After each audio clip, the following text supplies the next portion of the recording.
ப்ளவுஸில் we piece எப்படி வந்து நல்லா ஸ்டிஃபாக ஸ்டிச் பண்ணுறது அப்படின்னு வந்து பார்க்கலாங்களா. இதுக்கு வந்து நான் 2.5 இன்ச் அகலத்தில் கிளாத் வந்து எடுத்திருக்கேன். ஃபஸ்ட்டு வந்து நம்ம இந்த இடத்துல ஒரு சின்ன ஃபோல்டிங் பண்ணிவிட்டு அப்புறம் வச்சு ஸ்டிச் பண்ணிக்கலாம். 1/4 இன்ச் அளவுக்கு தான் நான் வந்து கட் பண்ணும்போதே கிளாத் விட்டுருக்கேன். அதனால வந்து அதே 1/4 இன்ச் சைஸில் நான் வந்து ஸ்டிச் பண்ணி எடுத்துட்றேன். இந்த மாதிரி வர பிசுறு எல்லாத்தையும் நீங்கள் அப்பப்போ கட் பண்ணி விட்டுருங்க. இதை வந்து ஃபஸ்ட்டு ஒரு ஃபோல்டிங் வந்து மடிச்சிருங்க. மடிச்சதுக்கு அடுத்து வந்து பார்த்தீங்க அப்படின்னா இன்னொரு ஃபோல்டிங் நீங்கள் வந்து இதை மடிக்கணும். உங்களுக்கு இந்த இடம் சரியாக வரல மடிக்க அப்படின்னா இப்படி ஒரு நீவி விட்டீங்க அப்படின்னா உங்களுக்கு வந்து கரெக்டாக வந்து நின்றுக்கும்.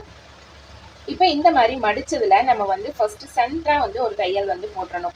நீங்க வந்து சென்டரா போடக்கூடாது, கொஞ்சம் கீழால, அதாவது இந்த சைட்ல இருந்து ஒரு குதிரோட தையல் அளவுக்கு நீங்க வந்து போட்டுக்கோங்க.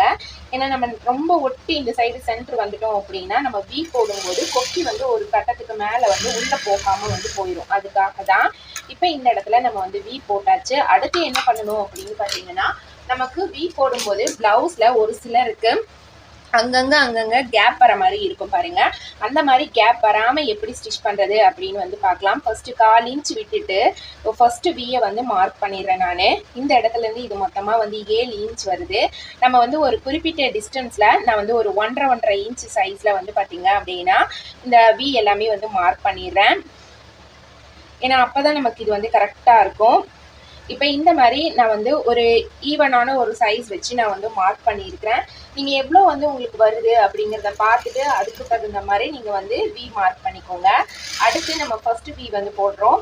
இப்போ போடும்போது வந்து பார்த்தீங்க அப்படின்னா இந்த மாதிரி நல்லா கட்டி எடுத்துக்கோங்க.